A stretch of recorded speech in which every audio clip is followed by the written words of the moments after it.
What are your goals in life? A beautiful house? Occasional travel abroad? Quality education for your children? Security when you retire? We all have different goals, but the reason why we aspire for them is almost always the same. A happy, comfortable, and secure future, either for ourselves or our loved ones. Unfortunately, most people forget that building one's financial security requires careful planning. They prefer to leave things up in the air or simply decide to act when it's too late. It's like running a race without a finish line, always living in uncertainty. They remain in financial limbo. The question is, will you let your future and your family's security hang in the balance? Or will you do what's necessary within your means to secure your goals? The good news is, it's never too late to start planning. Everything starts with knowing what you want. Most people initially look to their children's education and their own retirement when thinking about their future. Definitely, we need to plan for these. But did you know that the first step in financial planning actually begins with establishing the foundation of protection? Consider this. When you suddenly encounter unexpected events, such as losing property by fire or accident, getting seriously sick, or worse, getting taken out of the picture, how much do you think will this affect your plans for you and your family? You can be the best saver and the best investor, but if you're faced with these unexpected situations, all your savings and investments may be wiped out. And what about the possibility of losing a job or failing in business? It may take months or even years to get back on your feet. How can you maintain your lifestyle or continue providing for your family if such a setback happens? These are the unexpected challenges we must all prepare for. But you may wonder, how will I accomplish this? Can I even afford securing myself and my family? You may have even applied the simple equation of subtracting what you want from what you have, and the number you're getting is in the negative. So how do you bridge that gap? If there's any one strong force behind what you do, it's the hope of having a secure future.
아버지다. 태어나서 오늘 처음으로 기도를 한 걸 해봤어요. 아이를 보니 얼마나 눈물이 나는지. 저 결정했습니다. 이 세상 닿을 때까지 우리 아기 지켜주겠다고. 그리고 영원히 사랑하겠다고.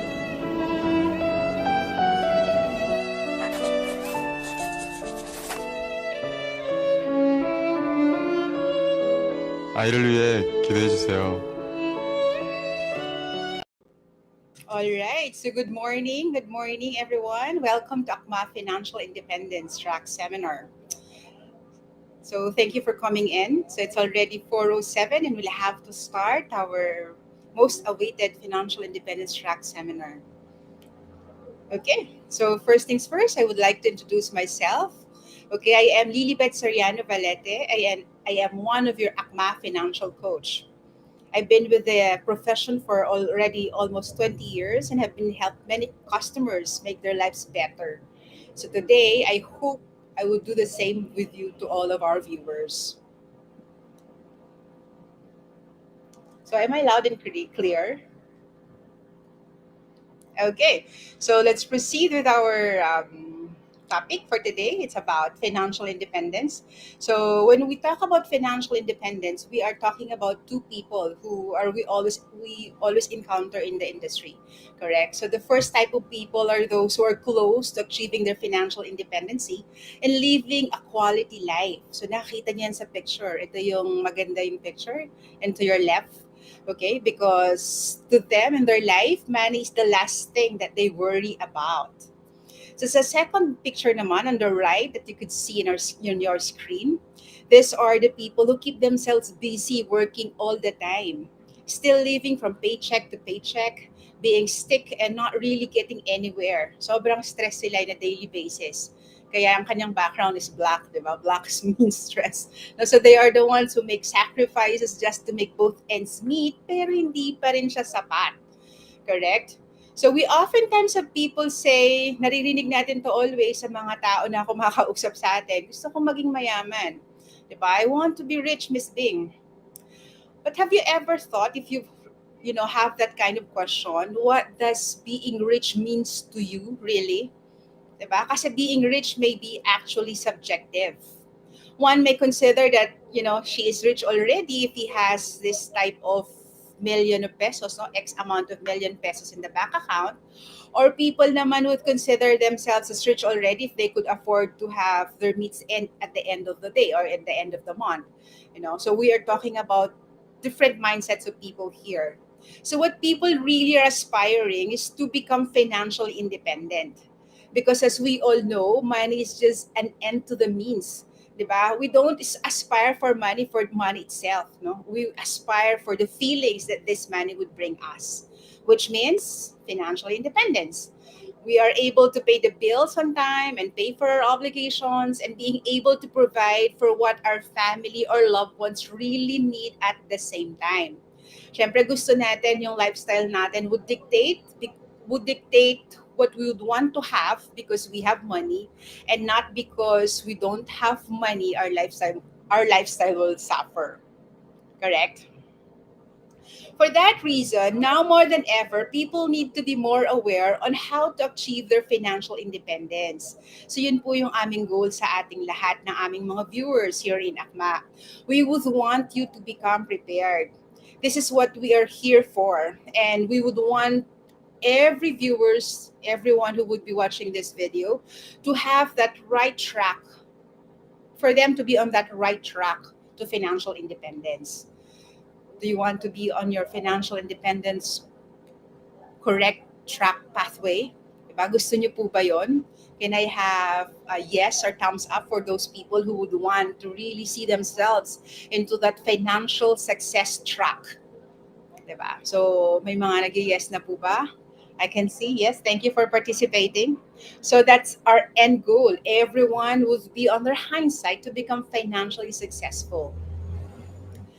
Okay, so in everything that we do, diba, there are certain elements to achieve our desired results.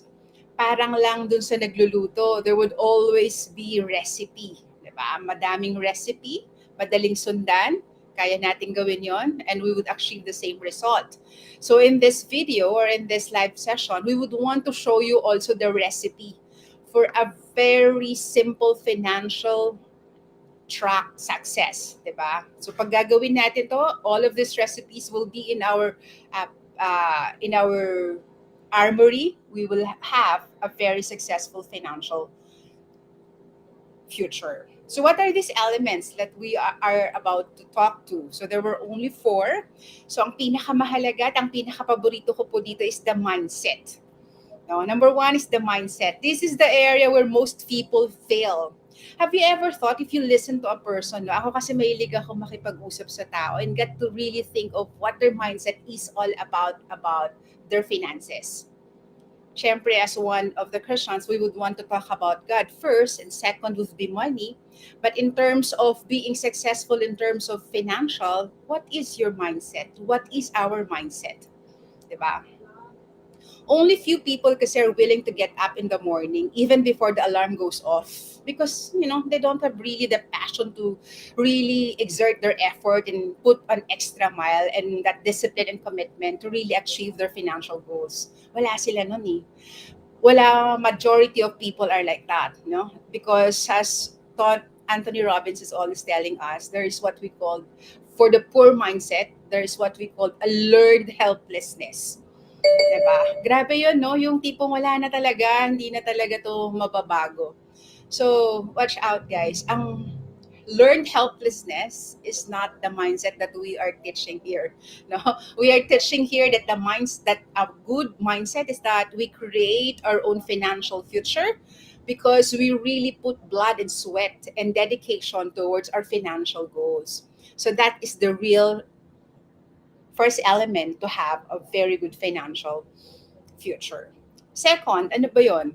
Pangalawa would be, of course, yung provision natin. We're actively looking for the sources of the fulfillment of our goals. And again, linking on the mindset, we're always looking for our resources. Diba? With the mindset, a lot of people will tell us, kasi hindi naman kasi ako ganito, hindi din ako mayaman, hindi din ako nakatapos. I have so many negative stories to pull towards my story. But is that really a good provision for yourself? So, tanungin po natin ang ating isipan. Meron po bang ganun dito sa audience natin who is telling us that they don't have resources, that they are less fortunate because they have, all the disadvantageous perks in life? Meron po bang ganun na nakaka-relate sa ating audience who would also tell us na ito lang talaga ang buhay ko because I cannot move forward because I am really stuck in this kind of state of life? Is there anyone, a brave soul, who would really raise their hands or say yes, or would communicate with me if that would be the provision, or would that be their state right now that they're into? No? So wala pong mahihiya. Tayo lang naman po dito, di ba? So I hope none of our audience have that kind of state, no, yung provision that they lack anything for them to succeed. Because again, the best resources that we have is not our material richness, it's not our education or anything, no, na distinct, but it is our resourcefulness. If we are resourceful enough to find ways to whatever we would want to achieve, then we will be getting it. And that's the power that every individual has. And I am empowering every listeners here that you too have a power to really change your financial state right now and to become really financially successful. If you would have that ability to really find that kind of resourcefulness, no, around you. Tingin lang po tayo sa ating environment and how we could really be resourceful in all the resources that are available. Okay, so number 3, it's the dynamic. When you set a goal, you have to be dynamic, putting all your energy and your passion, your determination. Napaka-importante po yun. Diba? Kasi tayong mga Pilipino, tayo ay, we are well known to become ningas kukon. Diba? Gagawin ko today, tomorrow hindi na. Because today lang ako passionate, tomorrow wala na. Diba? So it's not really a good symptoms for us. Now we'll have to find that energy and that dedication that everything is really possible. And that dynamic means commitment. Because when we are committed, when we do something, we will really have to execute that thing even if we are not interested at the moment of doing it. 'Di ba? So yun po yung element. You will have the source of energy from other people and those around you who share the same passion for you to really use that as a leverage para maging dynamic ang result mo, having that passion and determination to reach your goals. Okay, so what else? Thank you for people who are coming in. Thank you. So catalyst din po, mahalaga din po siya. A catalyst helps in transforming your situation into a better one. A person who can guide you in enhancing other elements in order for you to become financially independent. Kailangan din po somebody who will be teaching us, guiding us, mentoring us, or really, showing the way, paving the way on what to do, because in all areas of life there's always an expert to that, 'di ba? So we'll have to find expert. Parang maglilinis ng bahay, tayo mga nagtatrabaho hindi tayo expert doon, 'di ba? We'll have to ask for the house help for them to be very good in cleaning our houses because that's what they do. And as what we do, we have to be expert on that, and we share that to the world on how we could change lives better, di ba? Para we could really impact as a society our expertise and our professionalization doing the business. Okay. So let's now talk more about our mindset. Diba? So, pag narinig natin yung mindset, what comes to our mind? Ako, when I hear this mindset, it brings to my mind the gift of God given to us. Everybody has their own power or the choosing or the choice, the power to choose whatever they would want to have. And that all starts with a mindset. Mindset is a person's way of thinking and their opinion. It is important that we begin with the correct one. Napaka-importante po yan. Kasi this is our personal tool. It's how we think and how we spell the difference between being rich and being poor. Sobrang simple. If you want to become financially independent, then you have to adapt the right mindset. So we need everyone to empower themselves in reaching new heights. Yun lang po yung gusto natin lahat. Again, as I've mentioned to you, money is just not an end to the means, di ba? Hindi tayo nag-aspire to have more money, but we aspire for what money could bring us, which is more of financial independency and, of course, the freedom that brings it to us. We cannot limit ourselves to what's only available in our hindsight. Diba? We never let our current circumstances hinder us from achieving our goals. Because if we may see lang yung ating current situation as equivalent to our future, then we are doomed to disaster. That's a perfect recipe for failure. It should always be like this. Ito po yung tamang mindset. There would always be hardships, challenges, and even failures. Yes? No? Kasi mali po yung mindset na may problema ako kasi may problema. It's wrong. You really have to have problems. This is life. We really have to have hardships, challenges, and even failures. That's the correct mindset. And we really have to embrace it and really have to enjoy the process. Because that's the time that these hurdles, these problems or challenges or whatever you call it, if you overcome it and you don't stop within your limit, no, yung situation mo right now, you got to really look and go beyond it, then that's where the real success comes in. Correct. Boundless, self-empowering means you are the ones in control, not your situation. So ulitin natin, correct mindset is really looking that there would always be problems, but there would always be hardships and challenges and even failures. But it is up to us to really rise above those challenges and those hardships and failures, solving them along the way, really embracing them as we could. And if we could enjoy the journey of solving them, why not? Diba? It would be better. It would be a better journey if we got to enjoy how to solve those problems. Because at the end of the day, it will always make us stronger. Do you agree? Do you agree, guys? No? So, correct. So, kailangan po ganun yung ating mindset, di ba? Okay. So next is that our thoughts influence our actions. I am sure that you have experienced at some point upon waking in the morning, 'di ba? You feel like it's a good day for you. Wow, yung ano ka, tatalon ka, 'di ba? You're so excited. You have that kind of urge really to really do everything that you think of, 'di ba? Sobrang high ng ano mo, ng energy mo. And since you do believe that it's a good day, you become inspired, motivated, and everything that you do seems so light and very fulfilling. Yung lahat ng nakakasalubong mo, good morning mo, sa sobrang ganda ng morning mo, di ba? And you got to really have that big smile on your face because you believe on the core of your being that this would be a very great day. Now, so that's really something that influences your action because you really think or thought that this day will be good. So might as well live and act on it, diba? But if you want to achieve financial freedom, you've got to have a strong desire for a so strong that it will dictate what you have to do. So hindi lang po ang pinag-uusapan natin is yung thinking mo na this will be a good day. Ang thinking would be you'll have to have a deliberate action regardless of the circumstances, as we've mentioned kanina, and the willingness to make sacrifices for the time, effort, and even money just to get to your goal.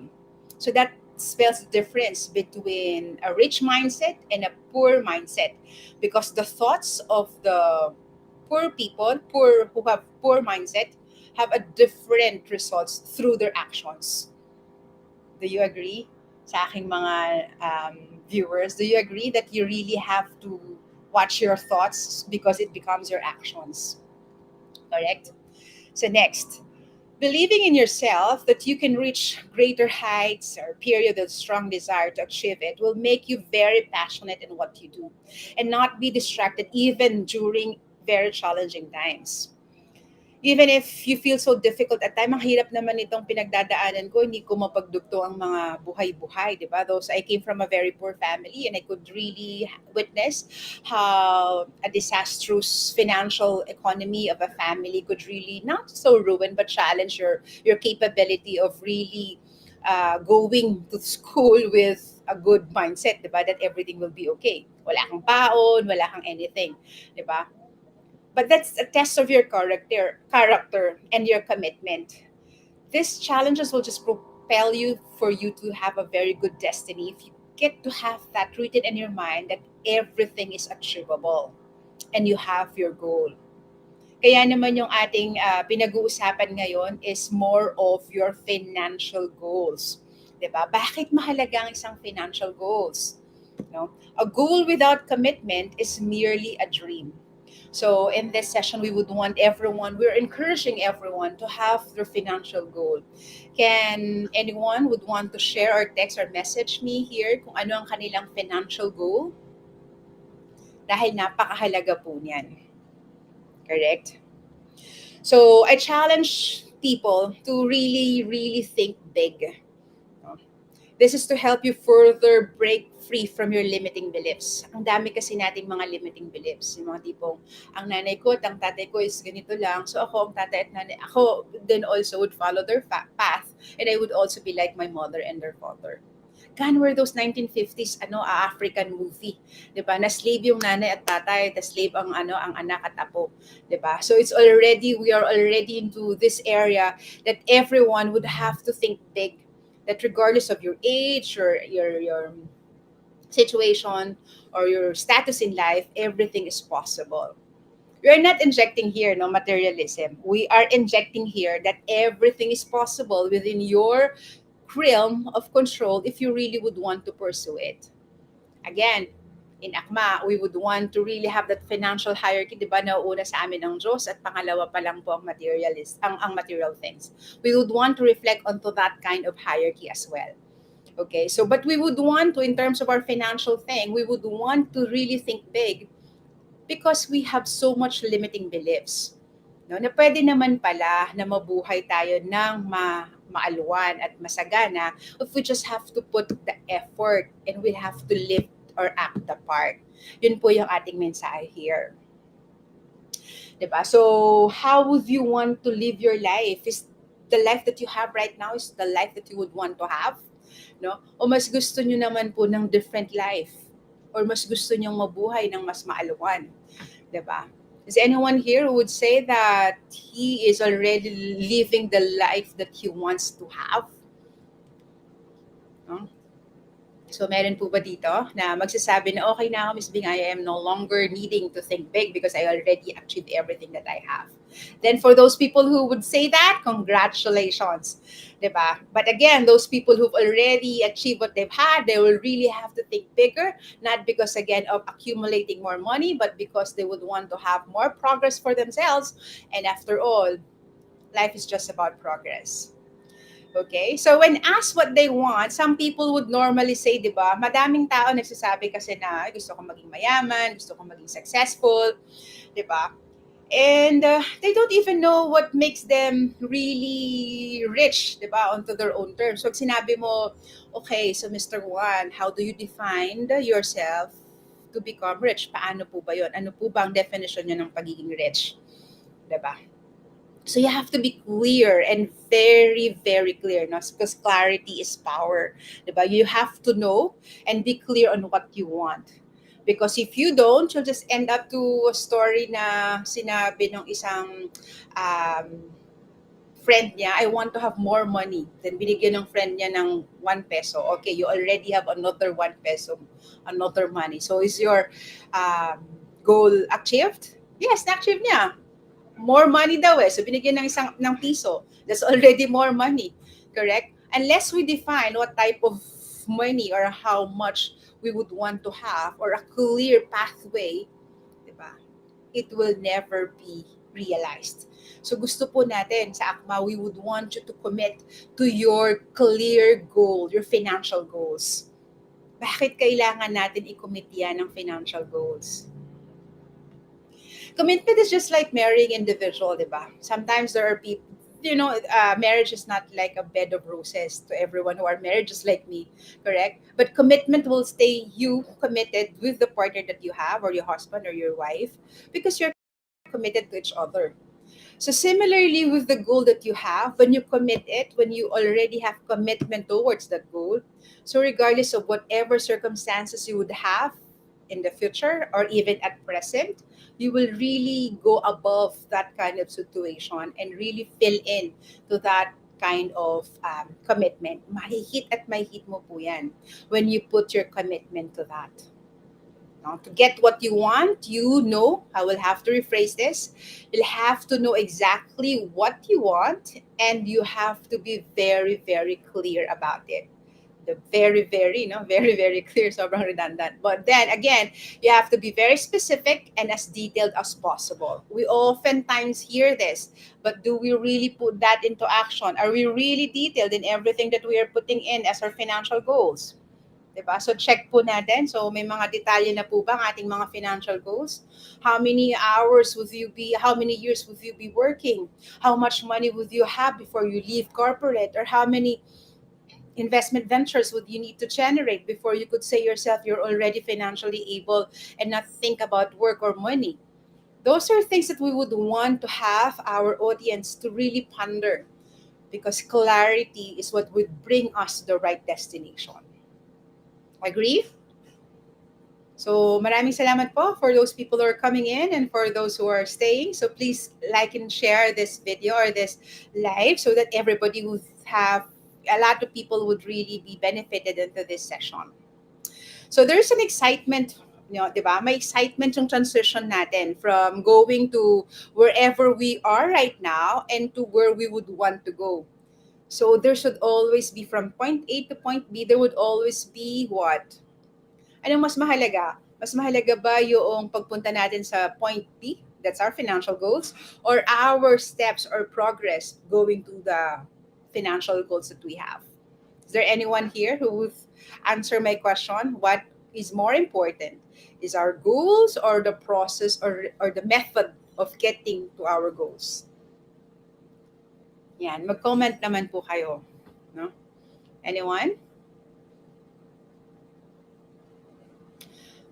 Alright, so tama po kayo doon, no? So mas mahalaga po yung process natin of going to our financial destination, because the process would make us a better person, who would make us a stronger person if would really have to do the work, diba? Because as we are always saying, destination is not an end game, but it's the destination that really embodies all our hard effort, our commitment, our energy, diba, towards the process.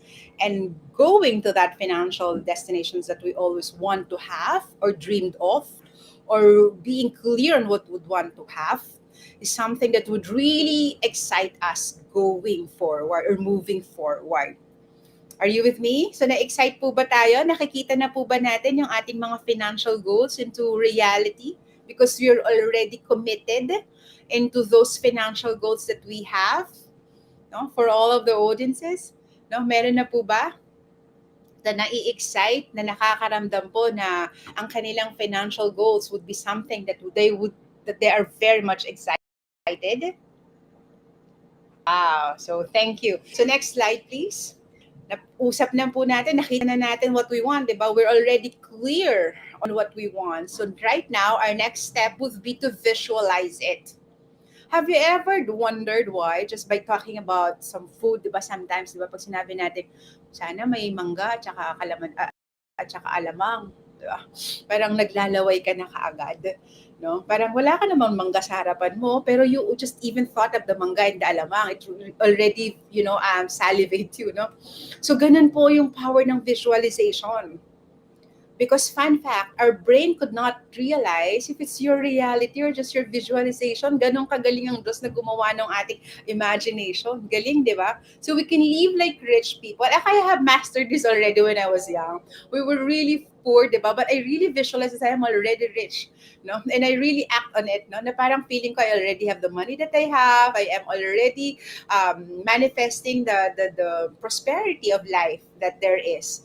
Correct? And that's the power of visualization. So you can do that also. It's a good trick to your brain. It's a good trick that you could have towards, experiencing the financial goals that you have as an experience, di ba? Real experience, because your brain could not distinguish if it's a reality or not. And then, ito yung pinakamagandang portion nito, napupunta siya sa subconscious mind natin, and that becomes just naturally being part of us, and our brain is already telling us we are already hitting our financial goals. Isn't it so awesome how God created our brain? Galing, di ba? So just have to make that as our ally. So tanungin lang natin, what do we really want? Again, being very, very clear. So do you want to have a successful, living comfortably, debt-free, wala ka ng utang, no? You have to paint a picture on your head, diba? Making it clear as possible. Seeing yourself as if you're already there, gaya ng ginawa ko. You can trick your brain, guys, no? So you just have to trick it because, again, we have a very, very powerful mind that is within our disposal, our personal power. Correct? So anything that you want, it can happen. This exercise is not just for you to imagine what you would want to have, but also this exercise will give you a strong desire to have it. Now, putting all your passion, your belief, and commitment, that will really play the part, diba? Everything will just boil down to setting your goals and then visualizing it. It's happening. Now, our brain is just like, we call that. All right. Okay. So your clear goal will act as your guide. It is a target you want to achieve. This is something I would want to share. Diba, yung mga missile natin, they have this red color, diba, targeting to their target. So that's how brain works. No? Meron tayong tinatawag na RAS, no? Sa ating mga brain. You will be the one behind the wheels, steering towards the right direction, towards your goal. Yung RAS natin, have you ever wondered, minsan, yung tinatawag natin na activating reticular system, when we are thinking of, say, for example, blue cars, no? Ang daming lumalabas na blue cars. Why?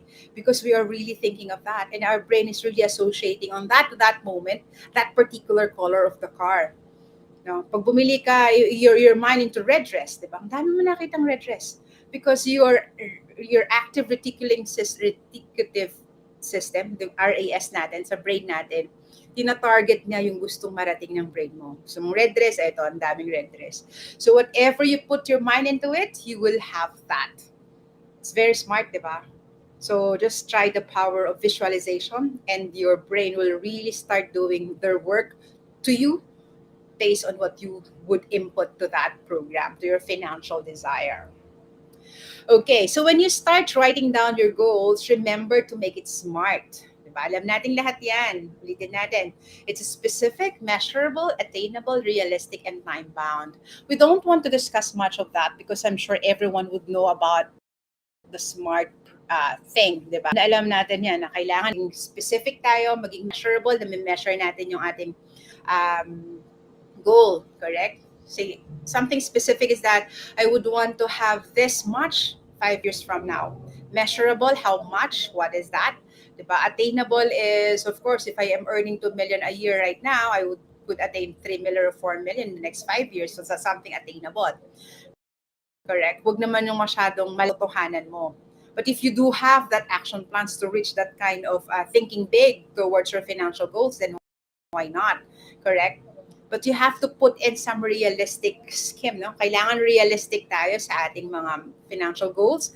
And of course, time-bound tayo. Correct? But there would always be another third. Smart yan, di ba? So smarter. No? So smarter means we'll have to really review everything that we've had for our specific goals. And then we'll have to enhance it. And then rewrite the goals that we would want to have. Unless we're hitting our financial goals at the time that we would want to have, we really have to be smarter. We'll have to rewrite it and rewrite it again and again until we reach our financial goals. So that's what we would want to have everyone reaching their financial goals. So the good question would be, how and when could you review your financial goals? No? How often do you would want to review it?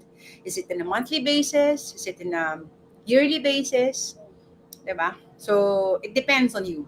Kung ayun yung SMART goals would be categorized into short, medium, and long term, then that would be it. Diba? Mas maganda. You'll have to have your different SMART goals for you to become smarter into your medium term. Kasi for me, magkakaugnay yung short and medium and long-term goals natin. It lives together. It's in sync together. We could not have that long-term goals without us doing our solid foundation in the short-term goal natin.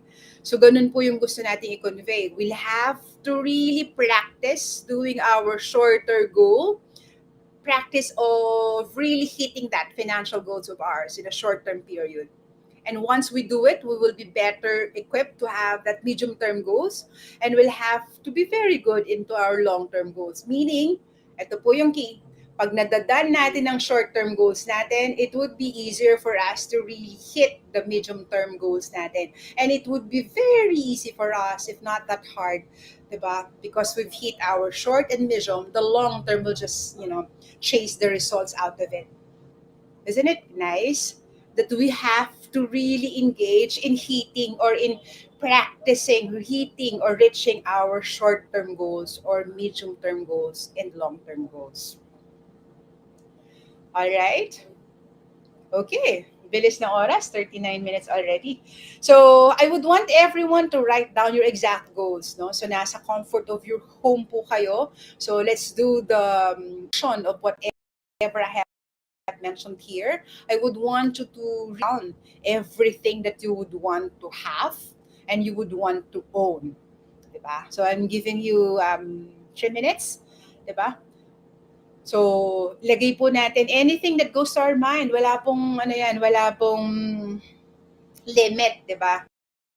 Anything that goes to our mind, we can put it into writing and then we'll have to really envision it and we'll have to do the visual.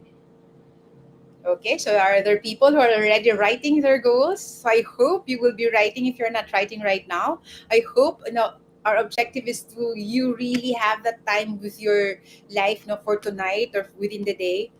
After this video or after this session, you'll have to really write down your exact goals because we would want you to become successful in really hitting your goals.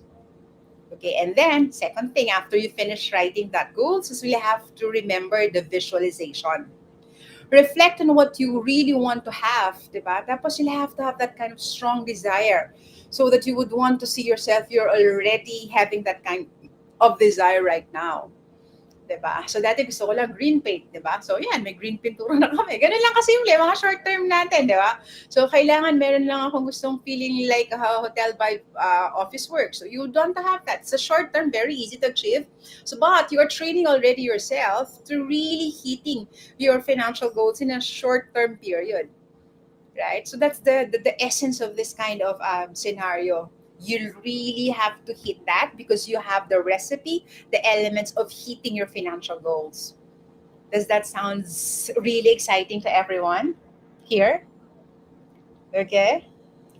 So next, we would want to list your personal goals, things that you would want to have, 'di ba? So gusto lang natin maging ano dito, maging very very clear, 'di ba? So gusto natin whatever we would want to do, 'di ba? Maybe your day-to-day activities or you want to do, anything that would put into your mind, ano kayang gusto kong gawin pag nag-retire ako? Mga 5 to 10 years, what would my life will be? 'Di ba? Very clear dapat po 'yon. Anything that will give us the sense of fulfillment and our satisfaction. Siyempre, we would want to have something that, things that we would want to own. Diba? I would want to own a farm lot which would give us so many fruit-bearing trees. Diba? Na gusto ko may overlooking ako na glass house towards the mountain, as clear as that. So you really have to have that, no? So sulat po natin yan, list down po natin yung mga gusto natin na mga bagay na magkaroon po tayo. Us to really be clear on what we would want to have. Again, we're talking about financial goals. So we really have to be very good in really writing everything into the paper, no, and committing into that. Next, improve myself on. Ano yung mga gusto natin na magkaroon tayo? Not just about, money. Again, it's just an end to the means. But we'll have to have our own self-awareness, correct? This is one of the elements in fit, yung tinatawag nating professions, yung diniscuss ko kanina. Making yourself better. We'll have to leverage it to become more successful.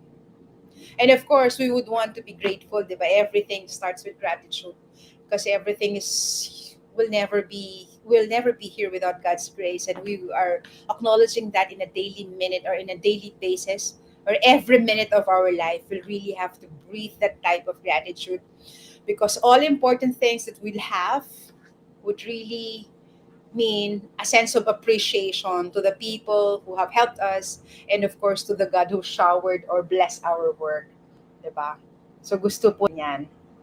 So are you doing your assignment already? Are you really going to your 5 minutes person, no, of your short term, medium term, and your long term goals, your financial goals? And are you visualizing it already? I hope no, madami pong nagpa-participate because according to study, if people just hear what they are learning, they will have to forget about it. But 70% who would be immersed in whatever they are learning, meaning you are writing the exercise that we are asking you to do, then there would be 70% chances the result of what we would want to have. Diba? So for those who have written down their goals, thank you so much. No? So palakpakan po natin sila. So, ika-classify na po natin yun yung mga goals natin. Kanina, di ba, may short term, medium term, may long term tayo. Kanina, tinatawag natin yung financial goals, di ba? Yun po yung ating core ng pinag-uusapan. So right now, you could also add on to those goals. Pagkatapos ng financial goals, for your goals naman, what would you like to venture, as into your business? Or do you want to get promoted this year? Or shift to another industry naman that would really challenge your juices of your brain, 'di ba? Gusto mo din naman na goals, 'di ba? You want to take master's degree o kaya naman doctorate or even read a number of books just like what I'm doing on a certain topic or broaden your knowledge on the language or psychology or anything that really inspire you to become better, 'di ba? To really work your brains out, no? Kailangan din kasi na exercise po yung brain natin. So kailangan din natin knowledge goals because we don't stop learning when we stop our schooling, but we stop learning when we are no longer inept to learning, no? Medyo paradoxical yun, but I'm sure you already get everything that I am saying, that we would want to learn things because we need to have our knowledge goals as well. Tayo, so dagdagan na din natin social goals, di ba? Ilan ang gusto mong makita sa iyong mga organization? Ako, into my church organization, I would want to have more friends to my organization, di ba? To institute also something that you would want to impart to your community. That's also something that you could put into your social goals, di ba? Your health goals, no? Pwedeng very specific as well. And of course, spiritual goals. Ito pinaka-importante po na goals natin. No? So we are not just talking about financial goals, but we're also talking to the most important and life-saving goals that we could have. Everyone would agree it's our spiritual goals. Diba? Gusto po natin yan. We'd always want our best to put God first or at the center of our life. Kaya ginugol din po natin how we would expand our service to our God, diba, to our religious societies, and how to improve our slot right now in our spiritual goals, and putting everything, at the center. Lahat ng center talaga natin is sa Sang Diyos. So everything would just fall into places if we'll have our spiritual goals intact. Diba? Isn't it fun to have those goals being discussed, diba? Na hinihimay-himay po natin ang ating mga kailangan na magkaroon.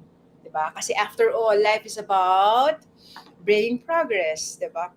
Life is about making it everyday better. Parang ang aming kulay is green, diba? So, green means life. Life means green, and green means Manulife, diba? Segue lang talaga.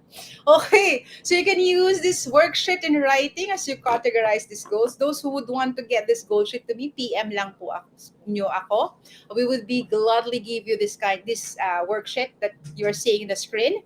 This way, you will be able to set goals for each aspects of your life. Gaya ng diniscuss natin kanina, pinakamahalaga, spiritual goals natin. Susunod yung ating financial goals, career goals, knowledge goals, social goals, and health goals.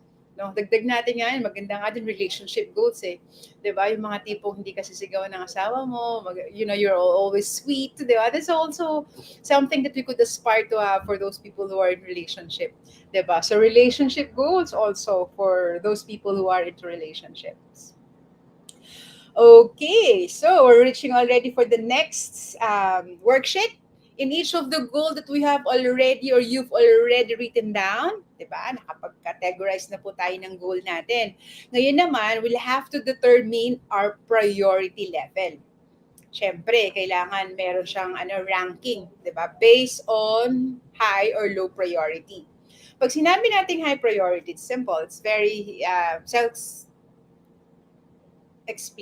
and we'll have to really dig down to our deeper self, diba? That our goals would have, of course, to be the first one to be achieved.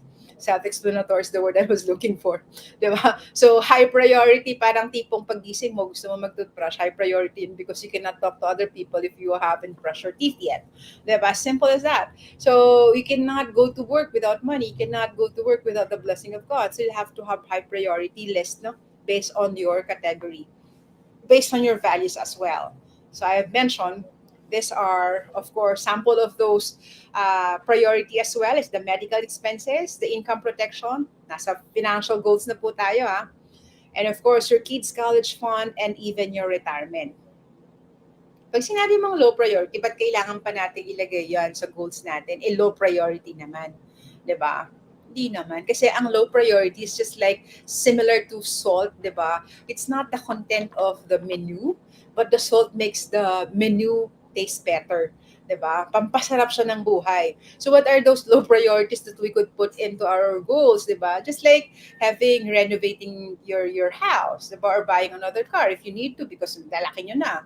Diba? Or traveling abroad or vacation because you would want to create memories with your families. Diba? Low priorities yan, pero it makes our life better and it makes our life more enjoyable. Correct?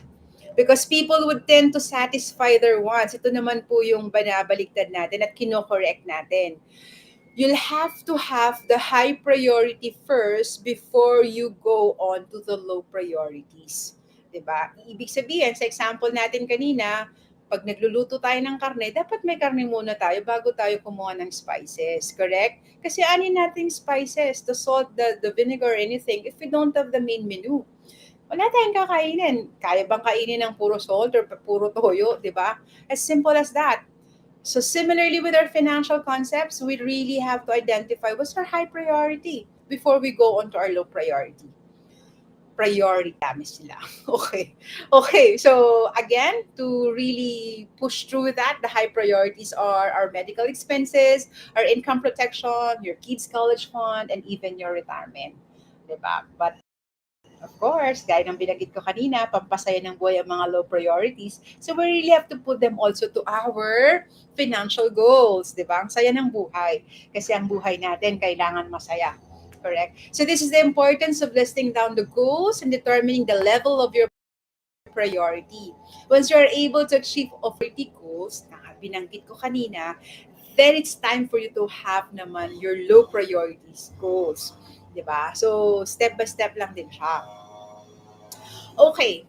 Next, another way of goal setting technique is creating a vision board. Sobrang dali lang naman yan. Ginagawa na ng lahat yan. Dati kinakat pa yan ng manual. Ngayon, nagagawa mo na siya in an Canva or whatever, di ba? Ang dali na lang. So, electronic vision board na ngayon yan. So, they can post it anywhere.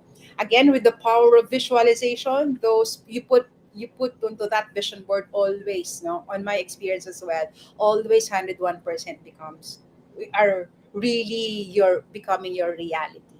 So for those people who have not done yet that vision board, pag di nyo pa po nasubukan, gawin nyo na po tonight. 'Di ba? Put something, no? You have to create that kind of picture to your brain. Lagyan nyo na po yan, gawin nyo na po, and you will be surprised a few years from now, you've already attained all of those goals that you have put into that vision board of yours. Diba? So that's the power of our brain again. Okay, so in our session, ang ating objective lang naman is that we would want to focus on the financial goals, which I believed we've hit that, diba? Natapos po natin yon, and I have successfully imparted to your the list of your financial goals. I hope you did your assignment as well. So ang tanong ko po sa susunod would be, what are our top priorities? Andali, may kaibahan ba ang goals sa priorities? 'Di ba? You might ask that. Is that similarly interchangeably used? The goals and the priorities? Okay, so there is of course a very big difference between the goals and priorities. Although they just, as I oftentimes tell everyone, that it's interchangeably used. Okay, your goals will differ from the others depending on what. Now, so pag-usapan po natin yung mga priorities in life natin kanina. Okay, we'll have to look at the reality of life. We have at different stages in our lives. Diba? Lahat po tayo na nanggaling yan. Nanggaling sa mga katulad kong married, nanggaling tayo sa being single, correct? We, of course, and then we get married, and then we have kids, sending them off to school. Right now, I'm sending them, and then I'm nearing to retirement, sustaining ourselves through old age. In each of these stages that we have different set of priorities. And we want to achieve that for our loved ones as well. Tingnan natin mga priorities ng single individuals. Diba? They tend to prioritize their wants, like traveling, going up to date na latest gadget na para bang ito yung buhay nila, diba? Kailangan in sila sa latest gadget. Tapos mga latest fashions, no? Yun ang mga gusto nila. Yun ang kanilang mga priorities. Diba? But then you have to see the merit individuals. Iba na ang kanilang priorities. We would want, I'm a married person, I would want to have a comfortable life and security as well. Diba? So we would want to have our own house, that for marriage people. So priorities further change with our other dependents in the family. They focus on how to provide for their kids. Yung priority na is able to send their kids to school and give them a better chance of life. When the kids are all grown up and the parents are about to retire, their priorities now is to have a comfortable life at retirement, doing the things that they. So you can see that the priorities changes from one stage to another. But the key here is that in every life stage that we have, from single, getting married, and going to growing family and retirement, each stages creates more complexities. No? Yung complexities in financial aspects that we have is what we call the reality of life. Diba? When we progress to retirement, nagiging more complex siya. Nagiging more complicated because we have more wants in life. And that's what we would want to address as we go transition ourselves to a different life stage. So for our viewers right now, whatever your stage is right now, your present needs would be, of course, dictate your lifestyle. 'Di ba? Yung mga gusto natin na mabili because we want it and we need it, and most specifically, kailangan natin. Those are our priorities as well. Ano ba ang mga kailangan natin? 'Di ba? Kasama diyan ang health fund. Since you're earning a living already, your short-term goals, pinag-usapan natin kanina, pwedeng maging short-term goals natin traveling, purchasing a house or a car that would entail having to repay loans for our purchases. So your milestones would be protecting those assets and protecting your income in case of you are suddenly taken away from the picture. And when you start your family or as a growing family already, you put aside, an income for your protection and your goals for you to have enough funds for your emergency. Ibang usapan na pag married, kailangan may emergency fund na. At ang college funding din, kailangan din intact yan, solid. Or otherwise, you will be stressed when you are sending your children to school. And of course, your retirement funding is part of your long-term goal since it's ideally you should be start building your fund as early as possible. Bilis talaga ng buhay right now. Isang ganun lang, you're already 60. But when you were 30s or 40s, like, wow, feels like it is forever before you reach your retirement. Pero pag matanda na, pag mga nasa edad ko na po, parang wow, parang ang bilis lang talaga. That's something that I am teaching to all of my clients, that putting in something for the retirement is a wise move for them to have right now, not for the next few years, because time really flew so fast and you don't know talaga what will happen next. And during your retirement years, priorities would be additional medical spending. Dami na niyan. May insure, may kung ano-ano na, di ba? Living a comfortable life and of course, transferring your wealth to your family at that last stage of your life. Yung in-accumulate po natin ng money, accumulate nating assets, we cannot bring that to our grave. So we really have to transfer that wealth to our family by means of transaction. Oh, sorry, there's by means, of course, of our estate planning. We also provide for that kind of services for those people who are interested for our estate planning services. Okay, our next workshop is for you to identify those priorities and write them down. And you will need what you will have to achieve them as your milestones. Diba? So gusto po namin na reach ninyo this kind of exercise. So we'll give you another minutes, or you do it at your home, at your comfort of your house, diba? Yung short term natin, yung medium term natin, and ang long term natin. Okay. So we're already free with that. So we'll have our life stage already. So of course we don't want you to be overwhelmed, and we are so much faithful to our time. So we will be ending it in 1 second because tomorrow I would be plugging in our next speaker would be si Sir Rafi. Please come and join and see him live for the continuation of our financial independence track. He will be discussing about the next slide would be on terms of how would you be managing your financial situation right now. We will be speaking specifically on the budget tips, on how you would identify the needs and the wants, and the practical tips that he would be discussing in terms of handling your money for you to become very good in handling your money. So, as at this point, I would love to tell you one quick quote. We'll have to get serious with our money. Otherwise, we will not have a serious money.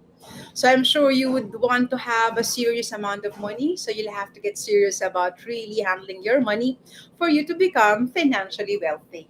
So with this, I am Lilibet Sariano Valete, being AKMA branch head, and I'm leaving you with a quote that life is about enjoying to its maximum limit to whatever life could bring us, because we would want to live a healthy, wealthy, and spiritually inclined life, enjoying life to the fullest. Thank you so much, guys, for being with me. And I hope we'll see you next Monday again for another dynamic discussion about our financial independence track. So I hope everyone would go tomorrow again with Sir Rafi to his live FB page as well, having this continued financial independence track. So I hope, thank you so much, guys, for joining me. Thank you. Signing off.